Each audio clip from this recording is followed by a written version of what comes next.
Hi there, I'm Tony Harmer, also known as the Design Ninja, and you can find out more about me with my courses on LinkedIn Learning and my YouTube channel at the Design Ninja.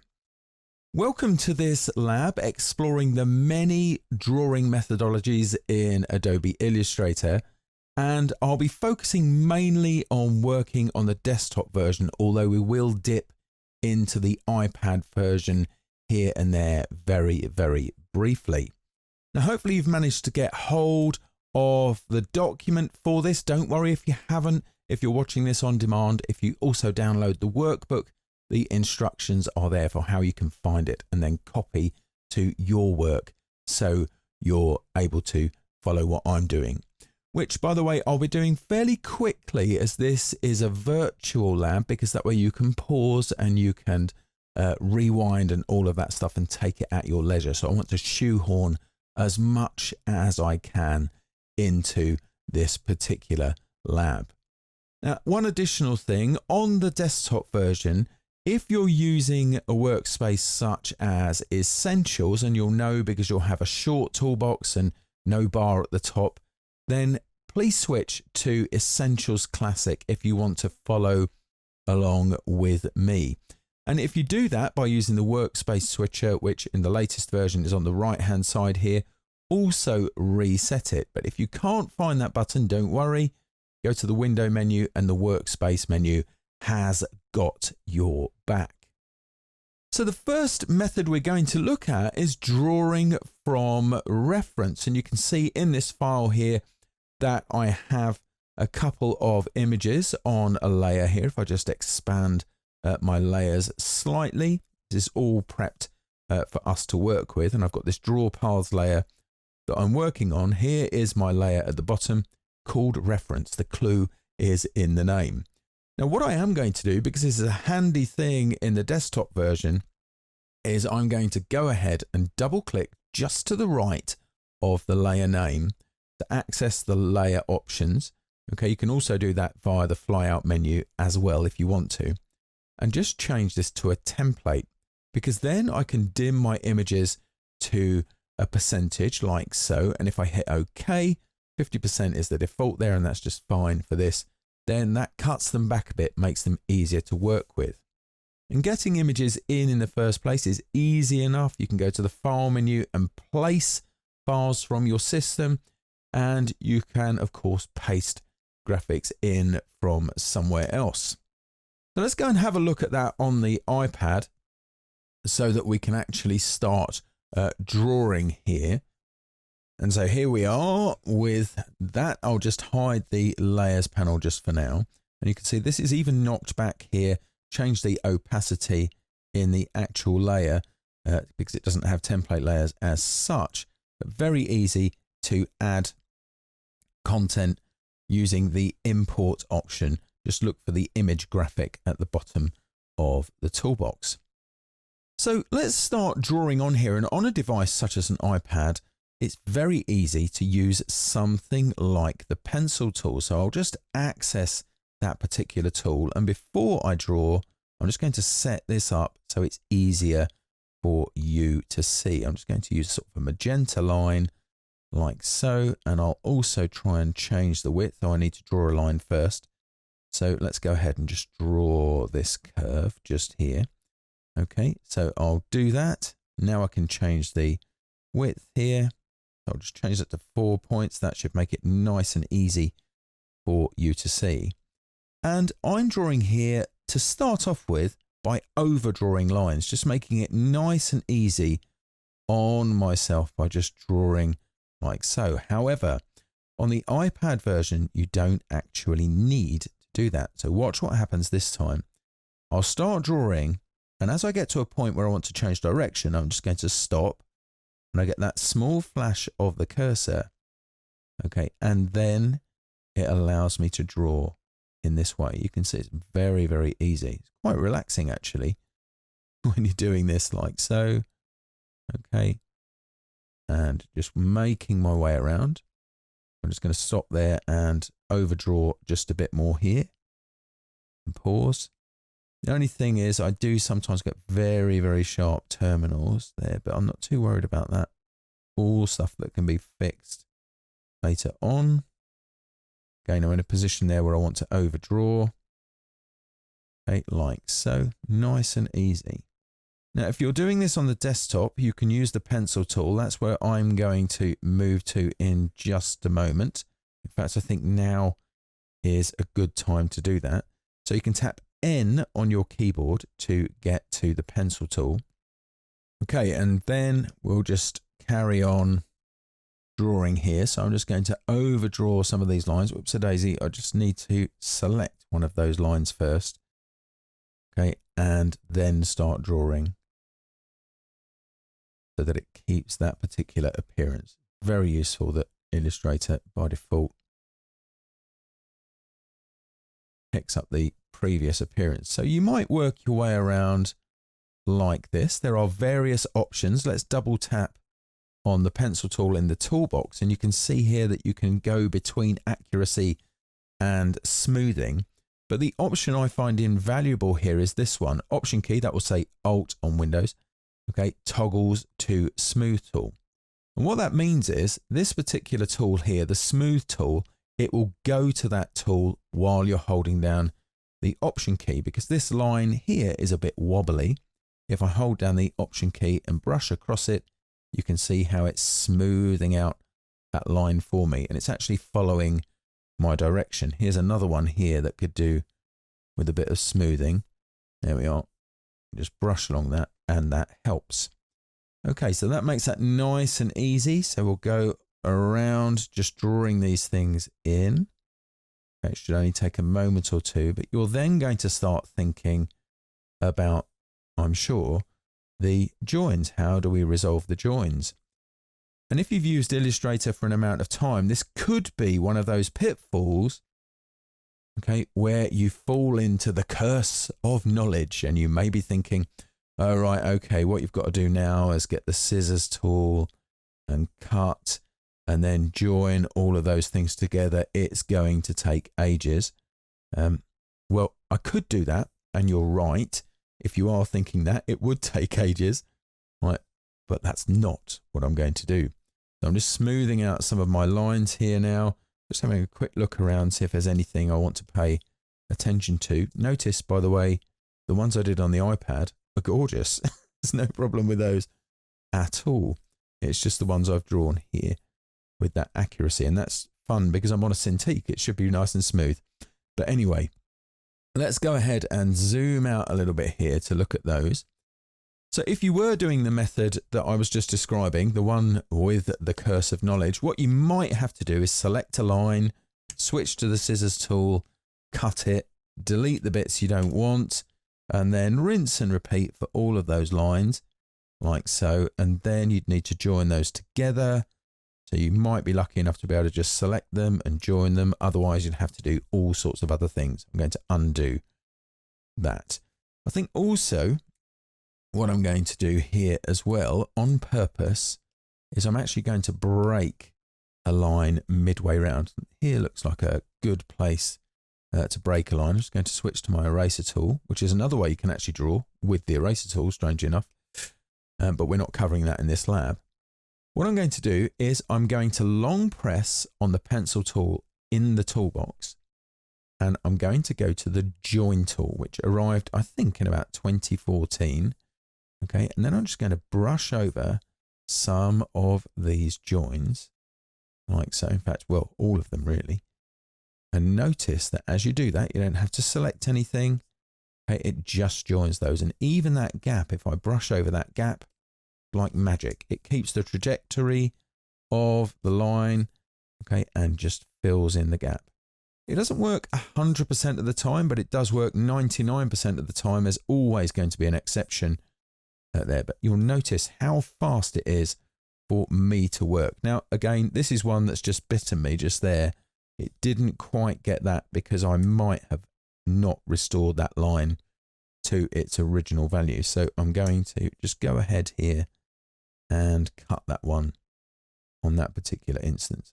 There we are, like so. And then just delete the rest there. Go for my join tool. Okay, and join that together. You can see that it's joined because the stroke now mitered. All joined together. They're really, really fast. Let's just zoom out like so. Now, you might not be in a position to draw. You may not have the iPad version, for example. You may need to plot things more precisely. And that's where we switch to something like the pen tool.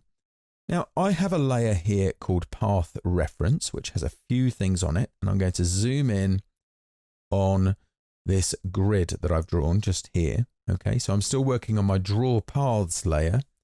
And what I'm going to do is access the Curvature pen tool just here. In fact, no, I'll go for the regular pen tool first. I'll just tap P on my keyboard to get that, because drawing straight lines with that particular tool, very, very easy. Yeah, you just click at the places and it's like join the dots. It's when you want to draw curves, you need to know the direction you're going in and how far to drag them. And sometimes you need to involve other keys and all of that stuff to make your drawing. And it has a learning curve attached to it. And normally different coping mechanisms, like first selecting the direct selection tool before you even use the path tool, so that you can hold down the command key to temporarily access that tool. But it still has its place. However, I these days hardly ever use it, because the Curvature pen tool, which you can access on an English keyboard by holding down Shift and hitting back tick, okay, which is the key just to the left of the Z key on a US and UK keyboard, I believe. Okay, but you can access that, or here in the toolbox, where in this two up arrangement, it's next to the pen tool. This one works very differently.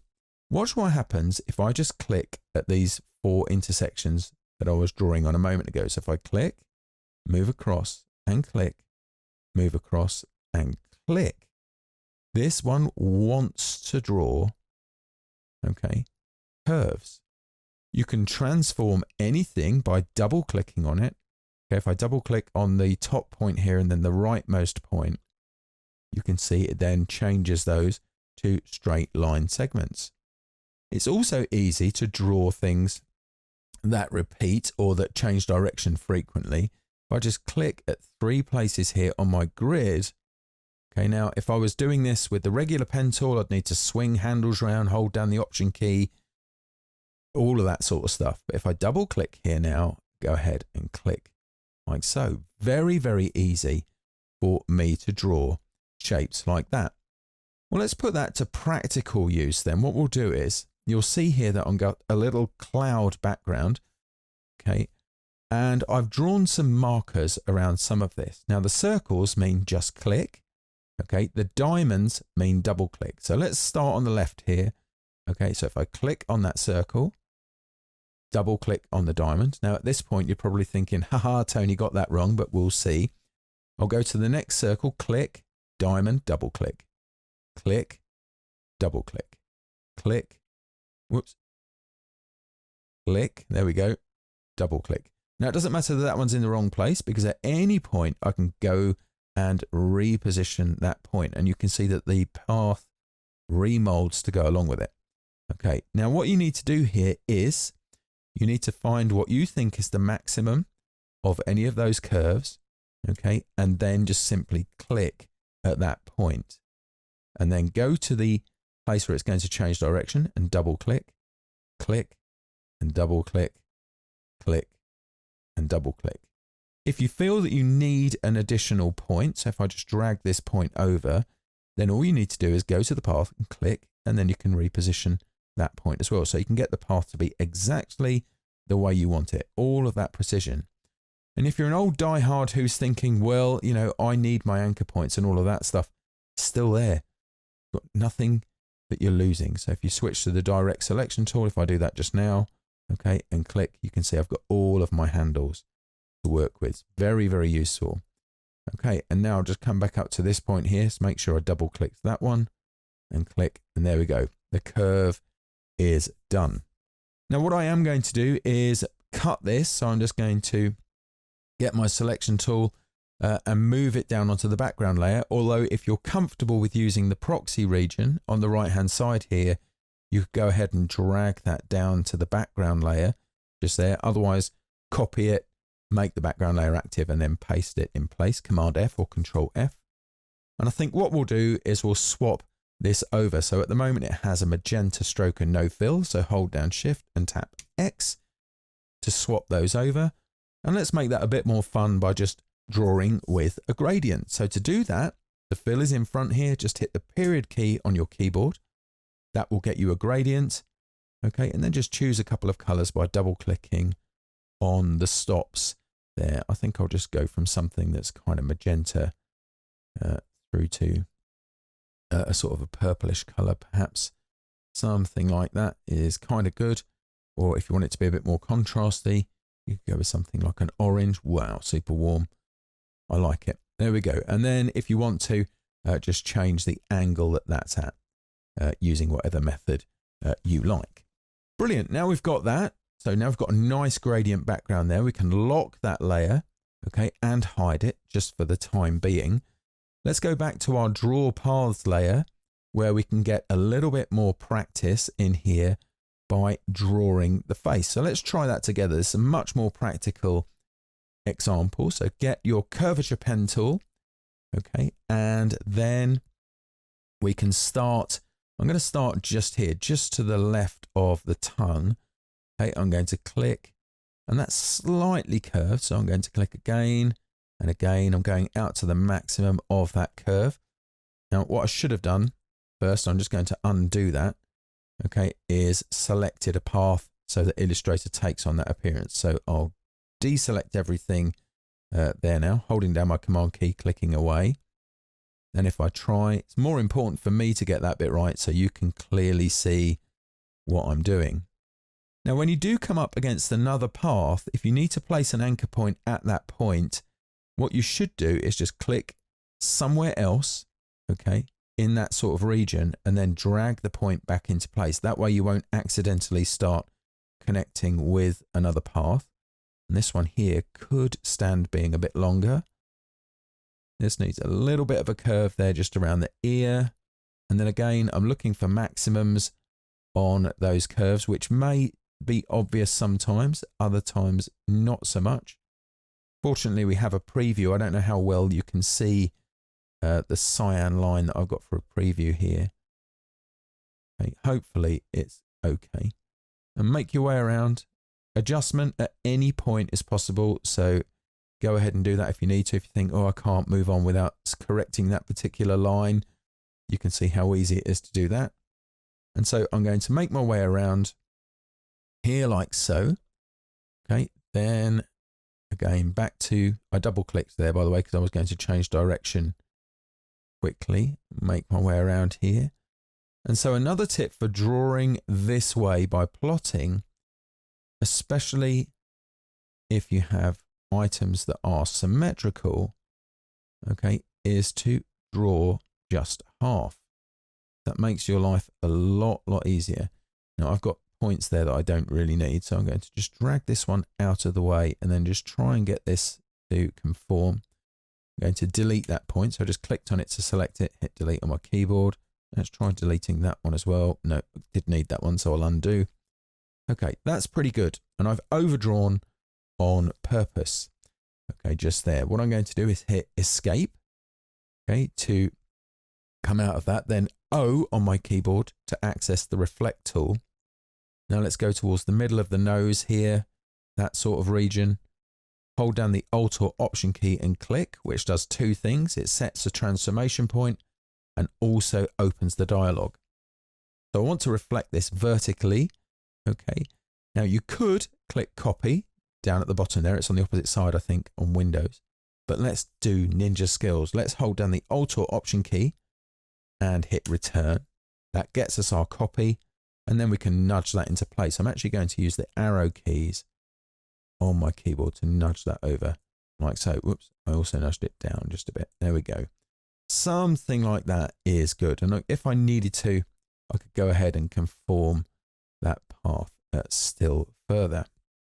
Okay, now I've got that. I need to deselect both of those things. I did that quickly by holding down the Command key, okay, and then just clicking in an empty space. Let's go ahead and get the join tool, and we can join up at the top there, and we could also join down at the bottom. Okay, nice. So that's a great way to draw that. Good practice. So what about organic shapes then? Things that are slightly smoother and more organic. Well, we have a couple of tools to work with for organic shapes. And I think what we'll do is we'll go back to the iPad version for this. So I'm just going to close out this document. Let's move over to the iPad, and we can also turn off the layer here as well for the path reference. So let's just hide that. That will make our life slightly easier. Okay, and the tool we're going to use here is the Blob Brush. If I long press on the pencil in the toolbox, we can access the Blob Brush. And this one, as you can see here, has various different brush shapes. And all they are different ways, essentially, of terminating the line. You can see flat lines there, more calligraphic, basic chisel again, slightly calligraphic, and basic terminal. We've got options as we do with the pencil tool. Here, the only option we have there, though, however, really is size and smoothing. But here we have far more by clicking these sliders. And we have a smoothing option there with a greater range and size above that. What I'm going to do is, first of all, draw this inner part of the ear here. So I need to make sure that I'm on a layer on which I can actually draw. So let's go ahead and make draw paths active. Right, now move around like so. Okay, and then I'm going to come back on myself, and you can see that the line there swells out a bit. That's because it's basically creating one continuous shape. So I'll two-finger tap there to undo. And you can access the Blob Brush, by the way, in the desktop version by holding down Shift and tapping B on your keyboard. Okay, what I'm going to do here is draw this in two parts. I'm going to draw that nice shape there like so, and then start inside that and draw around like that. Really nice and easy, but it's creating a filled shape there, okay, and not a path as well. The other tools. So also while I'm here, I'm going to draw one of these eyebrows. I'm actually going to switch back to my pencil tool. Okay, and here's the option I have for that, the amount of smoothing. In fact, I think I'll crank that right the way up to 8. For this one, I'm going to draw an eyebrow shape like so. Now, you might not think that's an eyebrow shape at the moment, but it will be in just a moment. Let's go back to the desktop version. And so here we are, and here's the Blob Brush just here in the toolbox. If I double tap on it, this is where you access its various options. There are different things you can do with it for the size, angle, and roundness there. And if I just go ahead and pick up this shape, if I just tap A on my keyboard so you can see the anchor points, there you go. It's created and merged those shapes together just there. So the other tool that we have that's very useful for drawing with organic shapes is something called the width tool. So I've got the stroke just here like so. Okay, and what I'm going to do is I'm going to increase the weight of that stroke. I'm going to take that up to maybe around 40 points. So I'm just going to scroll over the stroke field just here. Actually, maybe not that big. After all, 15 or 16 is working pretty well. Now, there are width profiles already defined here as an option. You can see this in the control strip. So, for example, I think this one will work really, really well as an eyebrow, this sort of wedge shape here. If I click on that, you can see it changes the appearance of that line. Now, it happens to be the wrong way round. The path direction isn't the right direction for that particular stroke, or it is, but it's not for our purpose. And there's a couple of ways we can change that. We can either click to activate the stroke panel and change that at the bottom, or in the properties panel, we have that option here next to width profile. So let's do that and reverse the path direction. And straight away there, we have that nice eyebrow shape to work with. We can model that still further by accessing the width tool. So hold down Shift and tap W to access that. And you'll notice that as you go along a path, that a small cursor dot is following you just there. And that's showing you where you can place a width point, okay, or where a width point will be placed if you do this by clicking and dragging, and you can see changing the width point there. Really, really easy. I'm going to go to the end of this segment here and make that line slightly wider, just there. By default, it works symmetrically, but if you would like it to be asymmetrical, simply hold down the Alt or Option key and just change the side that you wish to change. I'll just undo that. You can also reposition a width point at any point by just dragging it along, like so. There are plenty of options there. You'll be amazed at what you can actually draw with the width tool. I draw river shapes for these on maps quite often. Okay, so I'm just going to undo that. And you can double click on any existing width point, okay, to access the width point edit dialog. So you can set numeric values here, okay, and many other options, including deleting that, like so, should you need to. So this is pretty good the way it is. What I can do now is reflect that across to the other eye just there. So I'm going to go ahead and hold down the Alt or Option key, or I'll select the tool first, O on the keyboard, go for the middle more or less. Actually, I could use that point just there, Alt or Option, click that and hit return. There you go. And then just nudge that into place like so. Another thing I could do here as well is work on this mustache by drawing using an effect. How does that work, you ask? Well, I'll show you. I'm first of all going to hit the backslash key on my keyboard to access the line tool, and then I'm going to draw a line across the bottom of the mustache like so. Now it doesn't have to be dead straight, okay, so you could hold the shift key if you wanted it to be straight, but I'm just going to drag that across like that. I'll change the line width here so it's easier for you to see. I'll just bring that up to about 3 points, okay, and then I'll go ahead and apply an effect. Now you can do that from the effect menu or from effects in the properties panel. I'm going to choose distort and transform zigzag. Okay, and so I'll change the size here, I think to maybe 2 millimeters. I think it might be good. Maybe slightly less, just tab to apply that. Yeah, slightly less. And you can, of course, always, if that millimeters aren't your unit of measurement, you can just type in your unit and it will convert for you. So I'm going to do 5 PT there for 5 points. And you can see how that then converts. And I'm going to change these to smooth. And then I'm just going to increase. So I'm clicking in this field for ridges per segment. Just increase that until I get what I want, which is something like that. I think that works really, really well. So this is drawing with an effect. Okay, that's grand the way it is, but I do want to actually use the path. So for that, I'm going to expand the appearance from the object menu, like so. Just nudge that into shape or into place just a bit there where I want it. And then switch to my curvature pen tool where I can pick up on this path, okay, and carry on drawing with it like so. Oops-a-daisy. Let's just go, there we are. Nice, around like that. I think I'll go across the whole thing here, like so. There we go. And at the top here, just click on that. Simple, nice and easy. I might also draw the nose shape in here as well. So let's just do that. Good practice after all. You can do just a few clicks. That's done. I can just bend this one in just here, just a bit, just to change its shape. Nice. So how do I get rid of the overlaps just there? Well, there are a few different ways I could work around doing that.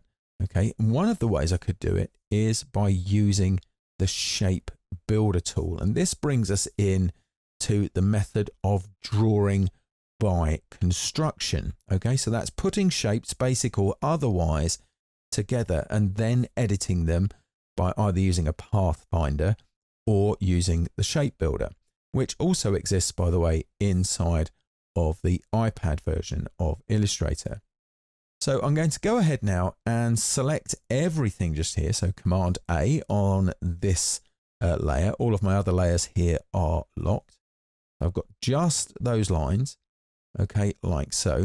I'm then going to hold down Shift and tap M, which gets me the Shape Builder tool. And you'll see that as I move across, this is trying to find things that it can join together to make one continuous shape. But that's not what I'm after here. I actually want to do some trimming. So I'm going to hold down the Alt or Option key and go over this path just at the top of the mustache there and click to remove that. I'll also do that down, okay, here on the side. Whoops a daisy, wrong path. Let's get that line just there and this one just here. Just look for the preview, which on mine is actually red, so that might be a little unfortunate, but you can see trimming like so, very easy. Now the Shape Builder is part of the Live Paint family of tools, okay, and Live Paint is something else we can use to help us draw. Just before I do that, what I'm going to do is select the two eyebrows here and outline these paths, because Live Paint doesn't like special brushes. So if I go down to Path and Outline Stroke, then they're outlined. Just a side note, recently this has all been updated. So where you used to sometimes get a bazillion points on on a path like so, now you don't. They're nice and optimized. Really, really useful to get that. So once more then, I'm going to select everything here and then turn this into a Live Paint group. Okay, quickest way to do that is Option Command or Alt Control X, or you can go to the Object menu, come down to Live Paint and choose Make from there. Now what I'm going to do here, because my objective is just to get the shapes that I need, okay, I'm going to get the Live Paint bucket, so tap K for that, or you can long press on the Shape Builder if you had that active, and you'll see it's just there. And then I'm going to go ahead and get my swatches and just fill these with colors. Now the colors aren't really desperately material here. They could be absolutely anything at all, just as long as you've got clear separation on there, okay, to draw with. And you can see in just a few clicks, okay, that's done. Now I know that I will have actual shapes there and not just the strokes. I've also got a couple of errant lines in there as well, which I'll try and resolve a bit later on. It's this one here where there's a little bit of an overlap as creating that awkward shape, but I'm not too worried just at the moment about that. Fix that later on. Okay, so the way to actually get this to actually be shapes is to go and hit Expand in the Properties panel, or go to the menu item in the Live Paint menu, okay, to expand that just there, but that's so much more convenient. And that forms a group like so. I can ungroup that, okay, to access the actual content if I want to do more with them. In fact, it's actually created me a little group hierarchy just there, but you can see how easy it is to create all of those things. So that's drawing with Live Paint, which is still part of the construction method, because you have to draw things first before you can edit them. So I think what would be nice here at this particular point is we've explored all of those drawing methods. So let's go ahead here and go to our layers and turn off our draw paths layer and turn on, okay, the layer here for Genius, where you can see this has pretty much been drawn already. In fact, it has exactly. The only thing that's missing just here, if I unlock the layer and make it active, is the width profile here, okay, which I can go ahead and add really quickly. See if you can remember how to do that. Race me. Okay, there we go, and do that, and then I'll just change the color of that like so to just this second gray here. Okay, that's grand.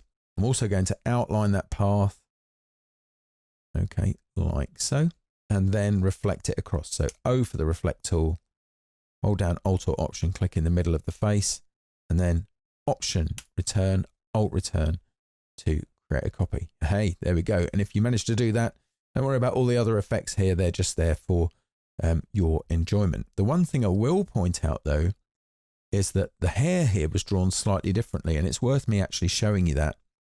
if I go ahead and go into outline mode, Control Y, Command Y, you can see that what I did was I drew basically a hair mass and then created loads of other lines, which I then applied profiles to. Let's just come back out of that. You can see they all have a width profile on, okay, to draw the shapes, and molding them really easy because I just went ahead and used the curvature pen tool here just to change the way the lines appeared, make some of them longer so the brush effect or the width effect would be changed. You can see that like so.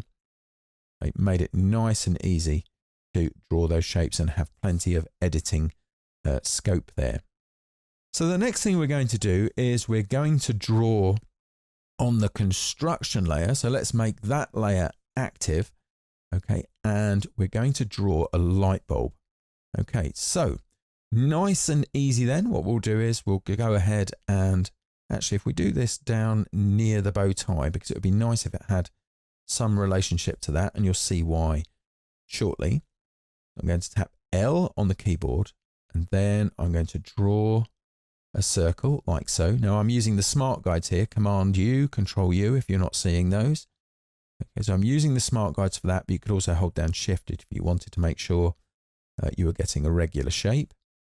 So that's great the way that is. Now I'll go ahead and draw a rectangle. So M for that, I'm going to position my cursor just underneath this circle, hold down Alt or Option to draw from the center, draw a shape like so. Maybe just make that slightly shallower. There we are. I'll create another rectangle just underneath that. So just going just a small way underneath, Alt or Option just there, not quite as wide as the other one.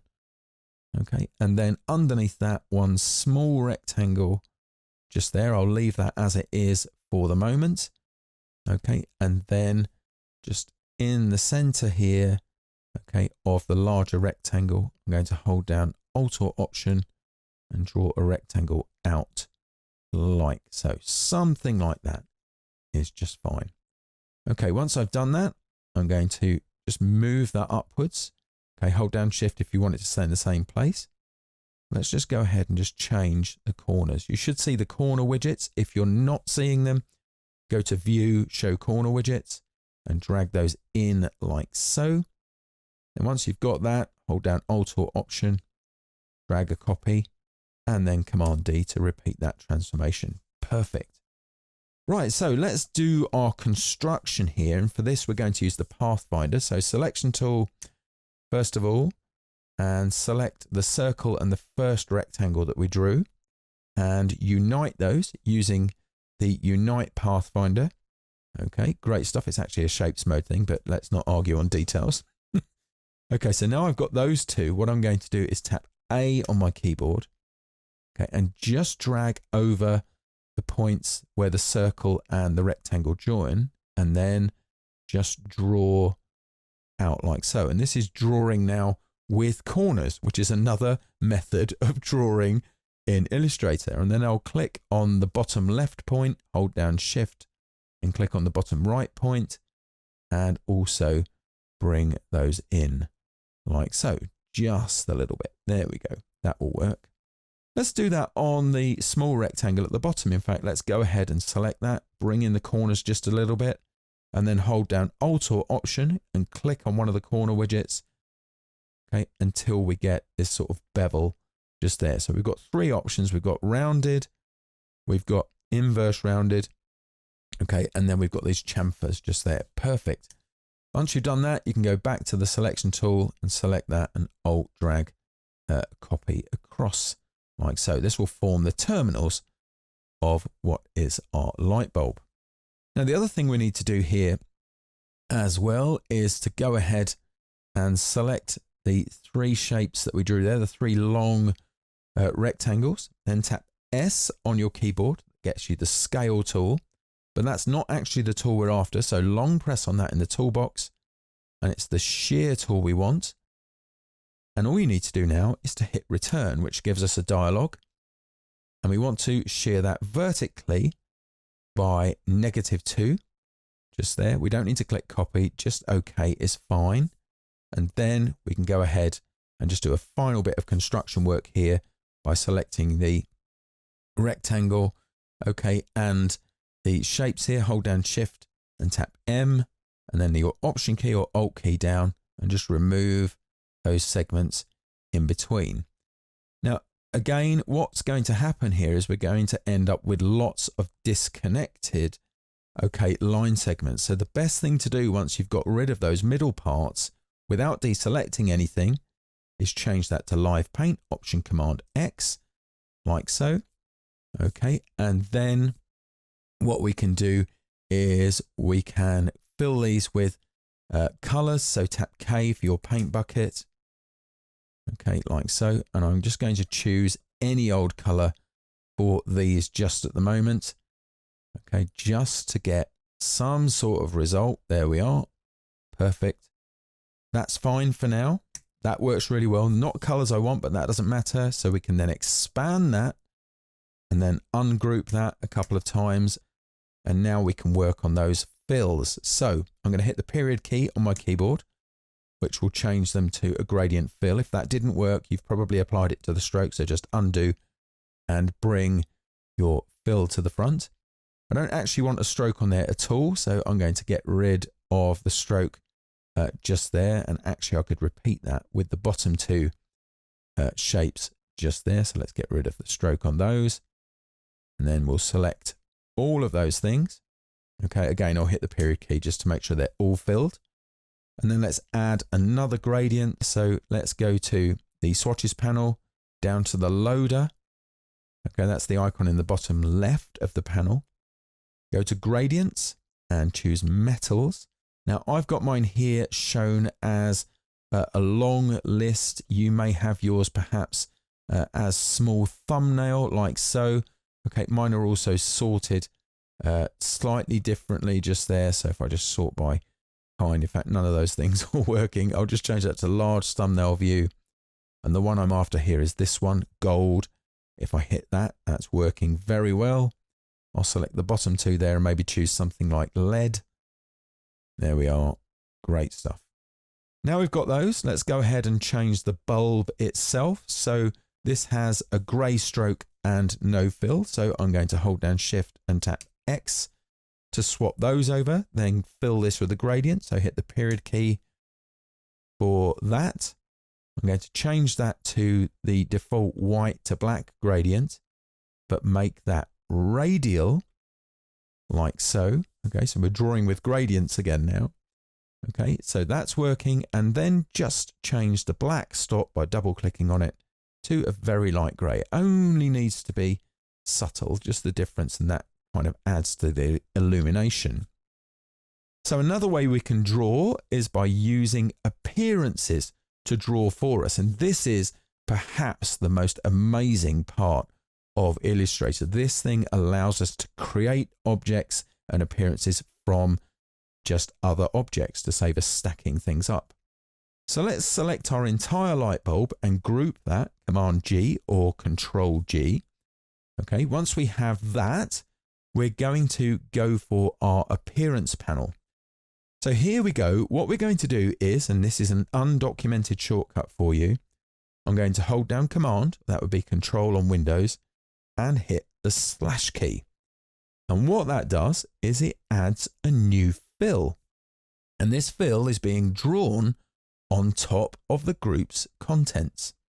So I'm going to drag that down beneath the contents. And this is very much like a sort of a macro layering system here, right? So it's inside of an actual object. Perhaps not the right term to use for it, but anyway, that will be okay. So I'll highlight the fill here in the appearance panel and go down to the effects icon at the bottom, click on that, and I'm going to choose path, offset path. And you can see that the path is being drawn. This is how we can quickly add a key line to this. I think I'll go for 1 millimeter. Let's just tab through. That's working pretty well for that. I could perhaps go a little bit smaller.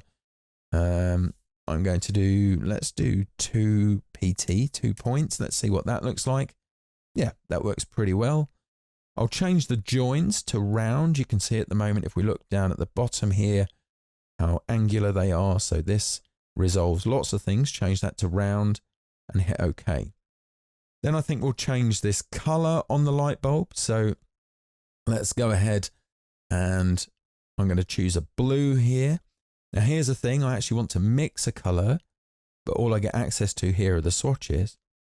However, if I hold down Shift and click, then it switches to the other UI for mixing colors.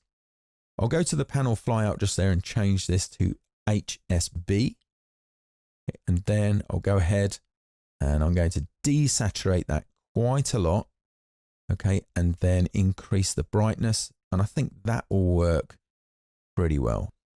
So I've got a few things I can do here. So what I'd like to do is to create a pattern for the tie. So I'm going to go ahead and go to Object, Pattern, and Make. Now I could do repeats. We'll do repeats in a second, but this gives me something I can apply and draw with appearances. So now I have the light bulbs here. I can change the name to bulbs. Okay, I'll go to my grid options or my tile options, and I'm going to choose hex by column. And then I'm going to click in the width field. Okay, and using my arrow keys, just increase that like so. And I'll do the same for the height just to separate these out. There you go. And I think that would make a nice basic pattern just there. So that's good. Now in the breadcrumb trail at the top, okay, all I needed to do there was just click on done, which I did. Okay, and if you ever need to go back to it, just double click on the pattern swatch and it will take you into the pattern like so. I then can go to the bow tie here. Now I want to keep the original fill, but augment it by using the pattern that we just created. I'll go to the appearance panel. Again, add a new fill. See if you can remember how to do that. If you're thinking, oh, was it Command or Control /? You're exactly on the money. You are absolutely on fire today. Well done. And then I'm going to choose my pattern swatch. Now that's coming in a bit too big. So keeping that fill highlighted in the appearance panel, I'll go down to the Effects tab, Distort and Transform, then Transform. Okay, and I'll dial this down. Let's go to something like, I think 20%, maybe 25. I'll go with 25 and I'll type that into the next field. So for the height, let's have a look at that. Now at the moment it's changing the whole shape. So what I need to do is turn off Transform Objects. And now we've got that nice, neat pattern just there. Okay, excellent. And I can hit OK and that's added that. The other thing I've done here is a bit more drawing with gradients. So this line here has a width profile applied to it, but then it has a gradient applied to the stroke. So if I bring the stroke to the front here, you can see that the gradient is being drawn across the stroke. You can draw it in 3 different ways there, but I'm drawing it across the stroke, but I've changed it from being a linear gradient to radial, which has the effect of reflecting it. And that allows me to quickly draw, okay, this nice effect here that looks like a fold in the fabric. So drawing with gradients, very, very useful indeed. So that's nice. That's working out pretty good just there. We could, if you wanted to, turn on your background here so you can see how that's shaping up. And let's bring this light bulb up to the top. Let's try a different kind of pattern by using a repeat. So I'm going to go to the Object menu, down to Repeats. I'll choose Radial. I can then pull out this widget like so. I'm just going to reposition that down here. Let's pull that out a bit further.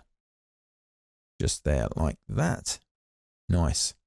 Okay, and then I can change the amount of light bulbs using the widget on the side. Just here it will tell me how many instances there are. Just going to bring that down a bit and then change the limits using these widgets at the bottom of the grid just there. So lots of widgets all around, and refer to the workbook if you're struggling with this particular bit.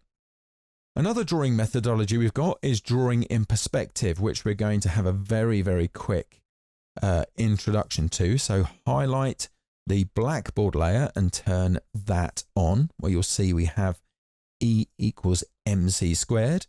And I think this will work well on a blackboard. So I'm actually going to cut that to the clipboard.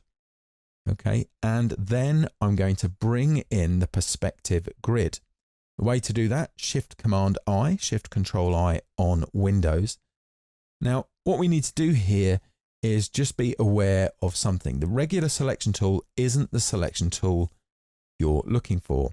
In fact, what I think I'm going to do is just temporarily hide the Genius and background and construction layers here just for the moment. In fact, I'll even hide the reference there just so you can give this your undivided attention. You'll notice that at the top here we have a widget which shows us the active drawing plane. Now mine at the moment is set to the right hand plane. If I go ahead and get my rectangle tool, so tap M to do that, you can then move through the planes by tapping 1, 2, 3 to get the left, bottom and right plane. So stick to the right plane by tapping 3 and then just draw a rectangle for your blackboard. The size not really desperately important. I'm going to then select that. So here's the thing, hold down Shift and tap V.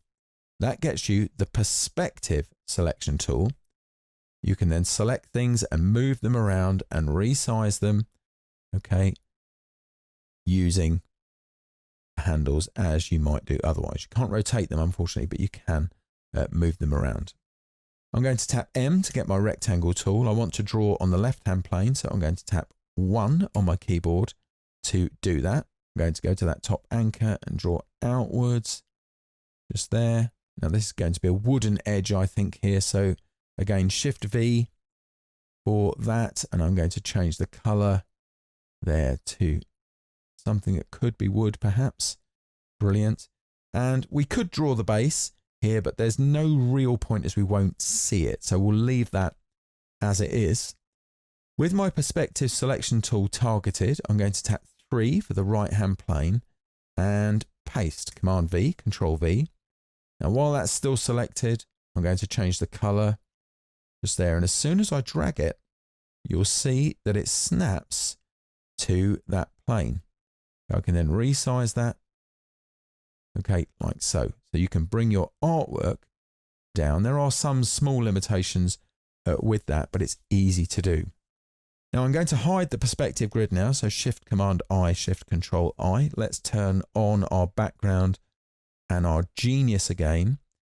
And we'll target all of the contents of the blackboard layer. Quickest way to do that is using the proxy region, just here on the right hand side, okay, of the layers panel.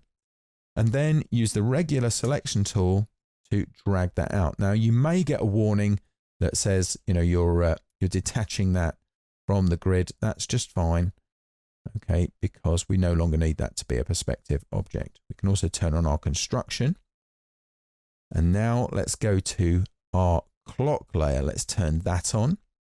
So we have a clock face here drawn initially with a radial repeat, okay, with a text object, and then those text objects, okay, here were brought into individual instances by expanding the repeat, okay, and then change like so. But it's the stroke around the outside I'm actually after. So I've selected that, and what I'm going to do is just increase the width of that. Now I'm just scrolling over the stroke field. Nice. Then I'll change the color of that. The color's not really material because you'll see it's going to change momentarily. Let's go back to our appearance panel and add a new stroke. Now that's the same command as for a fill, but just add in the Alt or Option key. So here on my Mac, it would be Option Command / to add a new stroke. I'm going to change the color of this one so it's nice and easy for you to see. And then I'll change the weight of just that stroke there, like so. Okay, so now I've got that. I'm going to click away from it first of all, just to make sure I'm getting the whole object. You could also go and just click in the path region there in the appearance panel, and we'll use something new and amazing. And this is drawing using 3D. Now, if you think you know about 3D in Illustrator and yeah, it's a bit naff, that's all changed. If I go to the effect menu here, come down to 3D and materials, we have a new panel for this. Okay, so you can apply this as an effect. You can actually get to the window menu and choose 3D and materials there. And if we go to the object options, we've got on a plane, so that would be like postcard was in 3D in Photoshop when that was around. Extrude, revolve, and this new one, inflate, which is the option I am going to choose. And with a click, suddenly that becomes much more interesting. But do you know what makes it more interesting? It's going ahead and clicking on materials to find that we have all of these fab materials from Substance. I'm going to click on Gold Natural, and just with a click, you can see how quickly that has changed. Okay, you'll notice also that there are further options inside of the panel for you to investigate. And I've got lighting here. I can change that to diffuse, or from the top left or the right. Okay, I'm just choosing standard here because you can have all of these options. And finally, you have some render options here for ray tracing. If that's on or off, that will give you slightly more need slightly more processing power. And you can vectorize the effect, and then you can render it to make it complete. But I'm going to leave that here nice and flexible. And that's it. We have seen many of the various drawing methodologies, get my own words out, many of the various drawing methodologies here in Adobe Illustrator. And I hope you've really enjoyed the lab, okay, and got plenty from it. But for now, that's us all wrapped up. Don't forget to rate the session. Please let me know that you enjoyed it. I hope you did. And enjoy the rest of Max. Take care now. Bye.